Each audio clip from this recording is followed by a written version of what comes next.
বর্তমান বিশ্বের আলোচনার কেন্দ্রবিন্দুতে রয়েছে এক ছোট্ট কিন্তু গুরুত্বপূর্ণ দেশ, ইসরায়েল। এই দেশটি শুধু রাজনীতি বা যুদ্ধের কারণে শিরোনামে নয়, বরং একটি প্রাচীন ভবিষ্যদ্বাণী এবং তার বর্তমান বাস্তবায়নের জন্য। আমরা শুনেছি বন্দিমুক্তির কথা, গাজার ভবিষ্যৎ নিয়ে বিতর্ক, ফিলিস্তিনিদের অধিকার নিয়ে আলোচনা। কিন্তু এই সবকিছুর পেছনে লুকিয়ে আছে এক রহস্যময় বিষয়, বাইবেলের ভবিষ্যদ্বাণী এবং ইসরায়েলের সাথে তার সংযোগ। সম্প্রতি সামাজিক যোগাযোগ মাধ্যম, বিশেষত এক্স ও ইউটিউবে, ইসরায়েল ও বাইবেলীয় শেষ সময়ের ভবিষ্যদ্বাণী নিয়ে এক গভীর আগ্রহ লক্ষ্য করা যাচ্ছে। একটি বিশেষ বিষয় সর্বাধিক আলোচিত হচ্ছে লাল গোবৎসের বলি এবং তৃতীয় মন্দিরের নির্মাণ। ইহুদিদের বিশ্বাস মতে একটি নির্ভুল, নিখুঁত লাল গোবৎসের বলি দেওয়া না হলে মন্দির পুনর্নির্মাণ সম্ভব নয়, কারণ এই বলির ছাই একমাত্র মাধ্যম যা লেবীয় যাজকদের শুদ্ধ করতে পারে এবং মন্দিরের পূজার জন্য উপযুক্ত করতে পারে। যিশুর প্রথম আগমনের আগে এই বিধান বিদ্যমান ছিল, এবং ইহুদিদের বিশ্বাস যে তৃতীয় মন্দির প্রতিষ্ঠার জন্য এটি পুনরায় অপরিহার্য। হামাসের সাম্প্রতিক আক্রমণের পর এই লাল গোবৎসের বিষয়টি বিশেষভাবে আলোচনায় এসেছে। এমনকি এক হামাস মুখপাত্র দাবি করেছেন যে এই লাল গোবৎসগুলোই তাদের হামলার অন্যতম কারণ ছিল। প্রশ্ন ওঠে, কেন এই লাল গোবৎসগুলো এত গুরুত্বপূর্ণ? কোথায় আছে এই গোবৎসগুলো? তারা কি এখনও বলির জন্য যোগ্য? এবং সবচেয়ে গুরুত্বপূর্ণ, বাইবেল কি সত্যিই বলে যে একটি তৃতীয় মন্দির নির্মিত হবে? যদি হয়, তবে তা কবে? যীশু খ্রিস্টের প্রত্যাবর্তনের আগে নাকি পরে? সম্প্রতি ইসরায়েল থেকে একাধিক প্রতিবেদন এসেছে, যেখানে বলা হয়েছে যে প্রথমে 5টি লাল গোবৎস চিহ্নিত করা হলেও বর্তমানে মাত্র কয়েকটি বলির জন্য উপযুক্ত রয়েছে। শিলোহ থেকে পাওয়া এক প্রতিবেদনে বলা হয়েছে 5টি গোবৎসের মধ্যে 2টি ইতিমধ্যেই অযোগ্য বলে বিবেচিত হয়েছে, কিন্তু বলির জন্য মাত্র একটি গোবৎসই যথেষ্ট। এই ঘটনাটি গুরুত্বপূর্ণ কারণ ইসরায়েলের ইতিহাসে মাত্র 9টি লাল গোবৎস বলি দেওয়া হয়েছে। যদি এই নতুন গোবৎসগুলোর মধ্যে একটি বলির জন্য নির্বাচিত হয়, তবে এটি হবে 10ম একটি সংখ্যা যা অনেকেই ভবিষ্যদ্বাণীমূলক বলে মনে করেন। লাল গোবৎস বহু সহস্র বছর ধরে ইসরায়েলের ধর্মীয়, রাজনৈতিক ও ভাববাদী ইতিহাসের এক রহস্যময় ও গুরুত্বপূর্ণ উপাদান। হিব্রু বাইবেল অনুসারে ঈশ্বরের মন্দিরে পূজার বিধানে বিশুদ্ধতার জন্য লাল গোবৎসের ভূমিকা অপরিহার্য।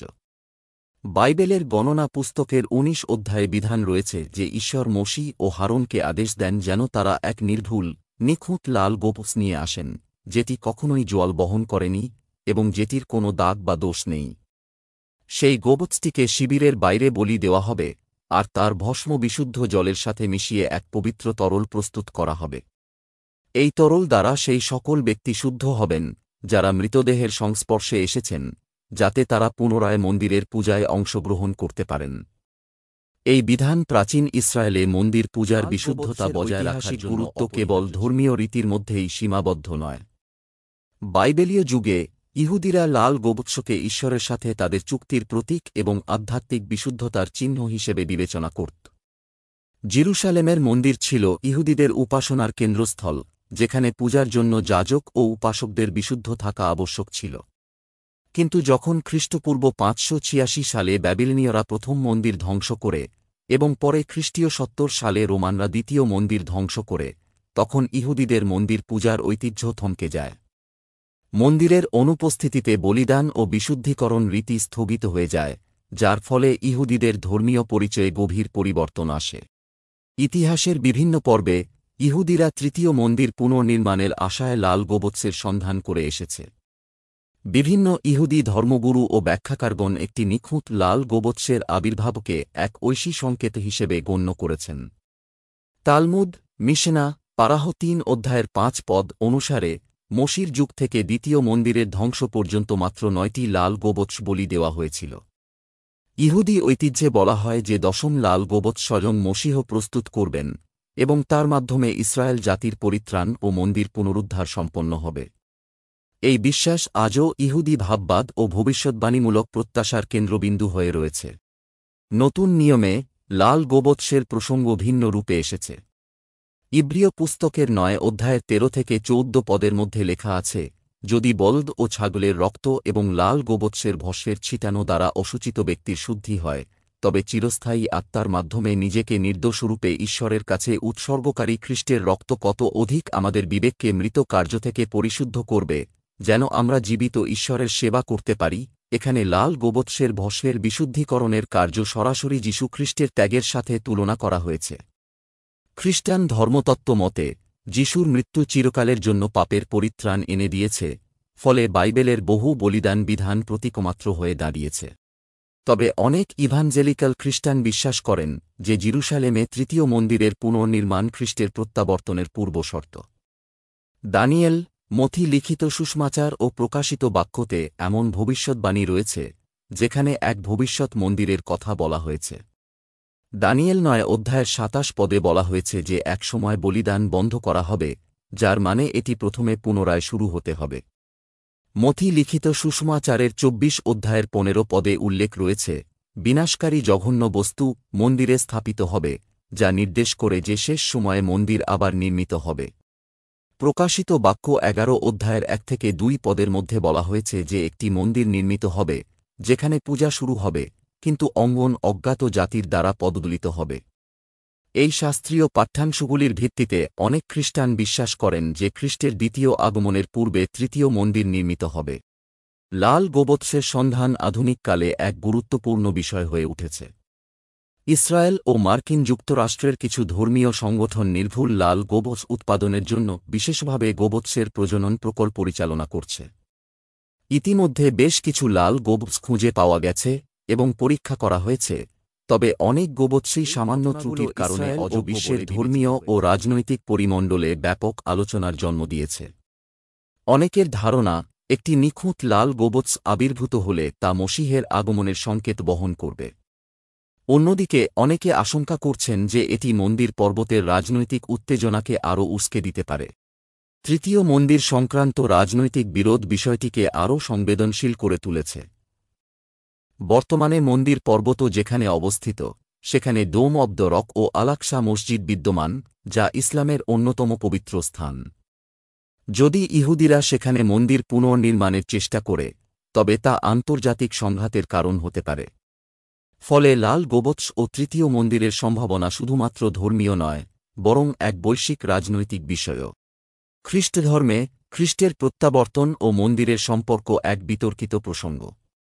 কেউ কেউ মনে করেন যে দ্বিতীয় থিসালনিকীয় 2 অধ্যায়ের 3 থেকে 4 পদ অনুসারে এন্টি ক্রাইস্ট বা খ্রিস্ট বিরোধী ব্যক্তি এই মন্দিরে বসবে এবং নিজেকে ঈশ্বর হিসেবে দাবি করবে। অন্যদিকে ইহুদি বিশ্বাস অনুযায়ী তৃতীয় মন্দির হবে এক আন্তর্জাতিক প্রার্থনার স্থান যেখানে সকল জাতি উপাসনা করবে। যিশায়ী ভাববাদী পুস্তকের 2 অধ্যায়ের 2 থেকে 3 পদ। যীশু খ্রিস্টের প্রত্যাবর্তনের বিষয়টি এই সব ঘটনার সাথে জড়িত। সখরীয় ভাববাদী পুস্তকের 14 অধ্যায়ের 4 পদ ঘোষণা করে যে শেষকালে তাঁর পদ জেরুসালেমের জৈতুন পর্বতে অবতরণ করবে, যা নির্দেশ করে যে তিনি জেরুসালেমেই রাজত্ব করবেন। প্রকাশিত বাক্য 19 অধ্যায়ের 11 থেকে 16 পদের মধ্যে খ্রিস্টকে এক বিজয়ী রাজা হিসেবে বর্ণনা করে, যিনি আসবেন পৃথিবীর শাসন করতে। লাল গোবৎসের ভূমিকা ধর্মীয়, রাজনৈতিক ও ভবিষ্যদ্বাণীমূলক। একে অনেকেই বিশুদ্ধতার প্রতীক, পরিত্রাণের চিহ্ন এবং ঈশ্বরের পরিকল্পনার অঙ্গ বলে মনে করেন। পৃথিবী এই ভবিষ্যদ্বাণীগুলির বাস্তবায়নের অপেক্ষায় আছে এবং এটি নিশ্চিত করে যে খ্রিস্টের প্রত্যাবর্তন নিকটবর্তী। দেখো, তিনি মেঘের সঙ্গে আসছেন এবং প্রত্যেক চক্ষু তাঁকে দেখবে। প্রকাশিত বাক্য 1 অধ্যায়ের 7 পদ। কিন্তু প্রশ্ন হচ্ছে, তৃতীয় মন্দির কি শীঘ্রই নির্মিত হবে? অনেকে মনে করেন যে লাল গোবৎসের বলি হলে তা হবে তৃতীয় মন্দির নির্মাণের সূচনা। কিছু বাইবেল ভাববাদী বিশেষজ্ঞ বলেছেন যে এই বলি সম্পন্ন হলে তা শুধু ইহুদিদের ধর্মীয় জীবনেই পরিবর্তন আনবে না, বরং বিশ্ব রাজনীতির দৃষ্টিতেও এক গুরুত্বপূর্ণ ঘটনা হয়ে উঠবে।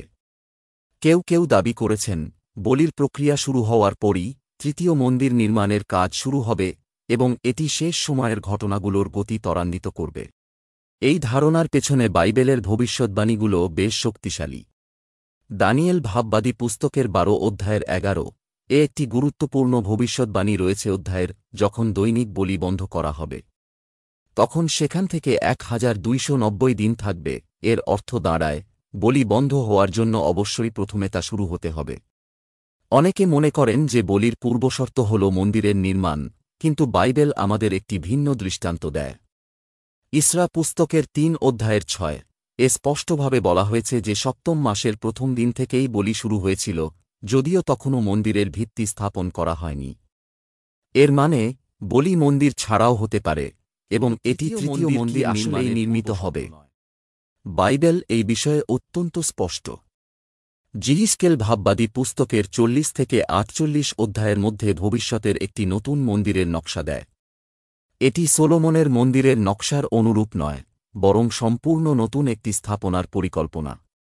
যিশাই ভাববাদী পুস্তকের ২ অধ্যায়ের ২ থেকে ৩ পদের মধ্যে বলা হয়েছে যে শেষ দিনে প্রভুর গৃহের পর্বত স্থাপন করা হবে এবং সকল জাতি সেখানে যাবে। তিনি আমাদের তাঁর পথ শেখাবেন এবং আমরা তাঁর পথে। এটি বোঝায় যে তৃতীয় মন্দির কেবল ইহুদিদের জন্য নয়, বরং সমস্ত জাতির জন্য একটি কেন্দ্রবিন্দু হয়ে উঠবে। এটি হবে এমন একটি স্থান যেখানে মানুষ সত্যের জ্ঞান লাভ করবে, যেখানে যীশু খ্রিস্ট স্বয়ং শিক্ষা দেবেন। এখন প্রশ্ন আসে, এই মন্দির নির্মাণের পরবর্তী ঘটনা কি হবে? তৃতীয় মন্দিরের ভিত্তি যীশু খ্রিস্টের প্রত্যাবর্তনের আগে স্থাপিত হবে। জিহিজকেল ভাববাদী পুস্তকের ভবিষ্যদ্বাণী অনুসারে যীশু খ্রিস্ট ইহুদা ও ইসরায়েল জাতিকে পুনরায় একত্রিত করবেন এবং তাদের শাসক হবেন। এর অর্থ দাঁড়ায়, বলি শুরু হবে, তৃতীয় মন্দির নির্মিত হবে, এবং যীশু খ্রিস্ট জেরুসালেম থেকে বিশ্ব শাসন করবেন। এই ঘটনাগুলো নিছক অনুমান নয়, বরং বাইবেলের ভবিষ্যদ্বাণী, যা নিশ্চিতভাবেই সম্পন্ন হবে। কিন্তু এই ভবিষ্যদ্বাণীগুলো আমাদের ব্যক্তিগতভাবে কি বোঝায়? এটি কেবল মন্দির বা লাল গোবর্ষের বলির বিষয় নয়, এটি খ্রিস্টের শিক্ষা এবং তাঁর ভবিষ্যৎ রাজত্বের কথাও বলে। বাইবেল বলে যে যীশু খ্রিস্টের রাজত্বে পৃথিবীতে শান্তি, আনন্দ ও সমৃদ্ধি প্রতিষ্ঠিত হবে। এই পৃথিবী আজও শান্তিতে থাকতে পারে যদি আমরা যীশু খ্রিস্টের পথে চলতে ইচ্ছুক হই। আজ যদি আমরা তাঁর শিক্ষা গ্রহণ করি, তবে আমরা সেই মহিমান্বিত সময়ের অংশ হতে পারব, যখন পৃথিবী সত্যিকারের শান্তি ও ন্যায়ের রাজত্ব দেখবে।